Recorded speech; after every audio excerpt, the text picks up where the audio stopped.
दोस्तों आज हम गति के तीनों समीकरणों को हल करने वाले हैं, लेकिन उससे पहले मैं आपको बता दूं कि v बराबर अंतिम वेग, u बराबर प्रारंभिक वेग, a बराबर त्वरण और s बराबर विस्थापन और t बराबर समय। इसी से हम गति के तीनों समीकरणों को हल करेंगे। तो देखिए, गति का पहला समीकरण हमारा है v बराबर u प्लस ए टी। इसको हम हल करेंगे त्वरण से। त्वरण यानी कि ए बराबर होता है v minus you by T. तो देखिए यहाँ पर t भाग में है तो यहाँ पर आएगा तो ए के साथ गुणा हो जाएगा, तो यहाँ पर लिखेंगे ए टी और बराबर v माइनस यू, यहाँ पर लिख लिए।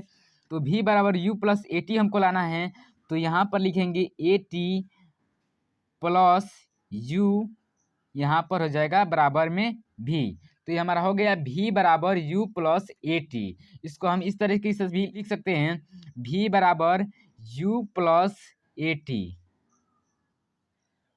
तो हो गया ना हमारा गति का पहला समीकरण। देखिए v बराबर u प्लस ए टी आ गया हमारा आंसर, v बराबर u प्लस ए टी। तो चलिए गति के दूसरे समीकरण पर चलते हैं। गति का दूसरा समीकरण है कि s बराबर U T plus half A T का स्क्वायर। इसको हम हल करेंगे औसत वेग। औसत वेग बराबर होता क्या है, v प्लस यू बाटा टू और कुल विस्थापन से। कुल विस्थापन बराबर औसत वेग गुणे समय। तो चलिए हम करते हैं कुल विस्थापन यानी कि s बराबर यहाँ पर होगा v plus you by two और गुणे में यहाँ पर कोष्टक में रहेगा और गुणे में t हो जाएगा। यहाँ पर s बराबर, अब ये v है ना, v यहाँ पर इसको हमें गति के पहले समीकरण को यहाँ पर रखना है। तो देखिए v बराबर क्या था, v बराबर गति के पहला समीकरण v बराबर u plus A T, u plus A T यहाँ पर था, तो हम इसी को रखेंगे। तो v बराबर क्या था, u, यहाँ पर u प्लस ए टी हो गया और यहाँ पर प्लस का u है तो प्लस का u दे देंगे और बाटा में 2 है तो इसको 2 लिख लेंगे और कोष्टक को बंद कर देंगे और गुणे में t है।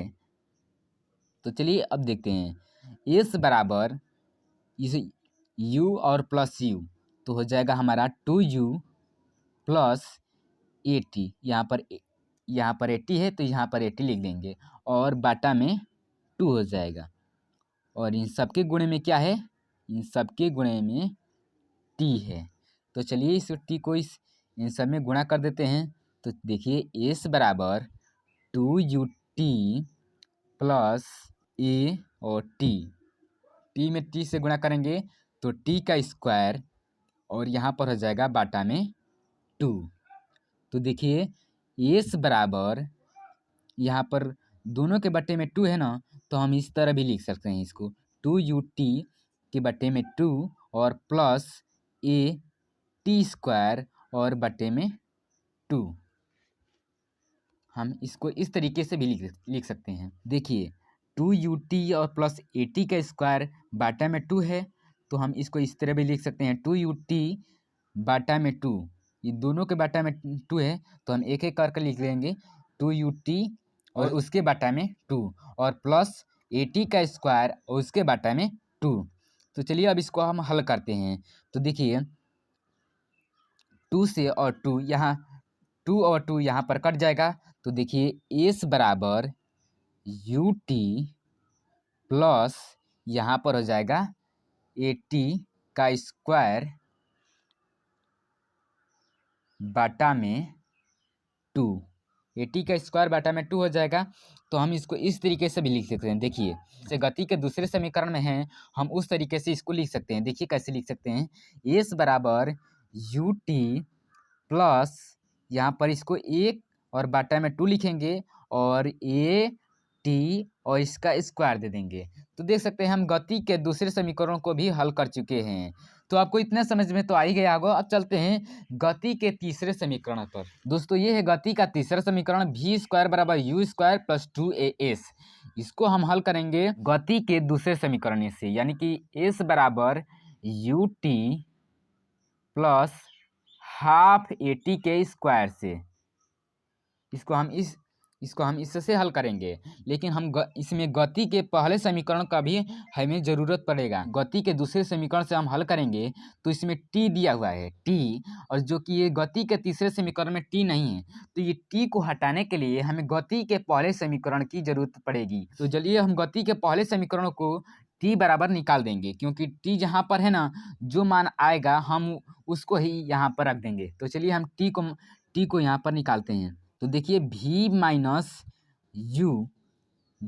यू बराबर में ए टी हो जाएगा, और v माइनस यू बाई ए बराबर में टी। यहाँ पर निकल गया टी का मान जो हम कर रहे थे वो निकल गया यहाँ पर, क्योंकि यहाँ पर टी का मान दिया है नहीं है, तीसरे समीकरण में टी नहीं दिया है। दूसरे समीकरण से हम हल करेंगे तो इसको टी हटा लेंगे इसमें से। तो टी हटाने के लिए हमें टी के जगह पर यहाँ पर v माइनस यू बाई ए को रखना है।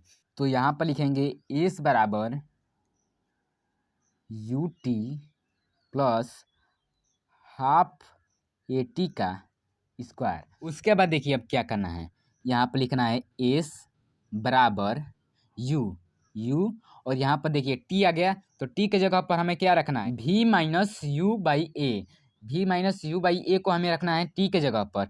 तो देखिए हम इस कोष्टक को ले लेते हैं, तो यहाँ पर लिख लेते हैं v माइनस यू बाई ए, यहाँ पर हो गया, और प्लस 1/2 ए, और यहाँ पर फिर आ गया टी का स्क्वायर आया है। तो देखिए यहाँ पर लिखेंगे v माइनस यू बाई ए, कोष्टक में लिखेंगे v माइनस यू बाई ए, और टी का स्क्वायर है तो हम इसको भी स्क्वायर कर देंगे। तो चलिए आगे बढ़ते हैं। तो यहाँ पर देखिए एस बराबर, अब इसको गुणा करना है, यू से इन सब में गुणा करना है। तो देखिए यू भी माइनस यू का स्क्वायर, और यहाँ पर बटा में क्या है, ए है, तो इसको ए बटा में लिख लेंगे, और प्लस 1/2 ए, इसको गुणा में करके कोष्टक में लिखेंगे v माइनस यू का स्क्वायर और बटा में ए का स्क्वायर, दोनों का स्क्वायर हो जाएगा, यहाँ पर भी और यहाँ पर भी।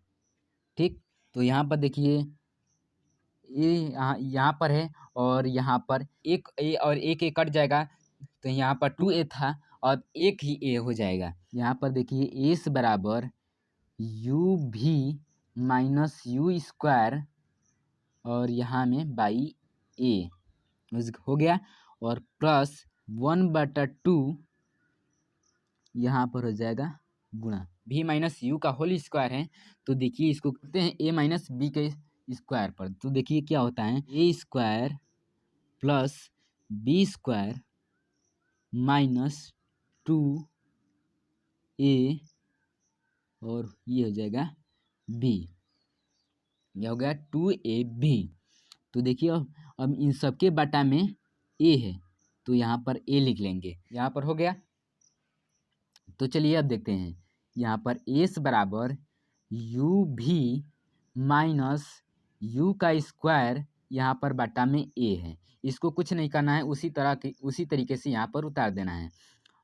अब देखिए यहाँ पर इसको गुणा में है, तो इसको गुणा में कर लेते हैं, एक में v स्क्वायर से गुणा कर लेते वही होगा, तो इसलिए उतार लेते हैं v square plus you square minus 2u भी, तो ये बट्टा में और 2a हो जाएगा, और यहाँ पर 2a हो जाएगा, 2a हो गया। और उसके बाद यहाँ पर लेंगे एलसीएम, 2a का और a का एलसीएम लेंगे, तो यहाँ पर 2a और a का एलसीएम 2a हो जाएगा, और यहाँ पर देखिए a से a कट जाएगा, इसलिए हम इन सब में 2 से गुणा कर देंगे, 2u भी माइनस 2u का स्क्वायर, और प्लस देखिए यहाँ पर भी 2a है और यहाँ पर भी 2a है, इसलिए 2a और 2a कट जाएगा, इसलिए हम इन सब को उतार देंगे वैसे ही। तो चलिए v square plus you square, हम इसको यहाँ पर बढ़ा लेंगे, माइनस 2u भी, इतना हो गया। अब इतना होने के बाद अब देखिए क्या करना है, अब करना है एस बराबर, तो देखिए यहाँ पर प्लस में 2u भी था और यहाँ पर माइनस में 2u भी था, तो इसको हम इस तरीके से काट लेंगे।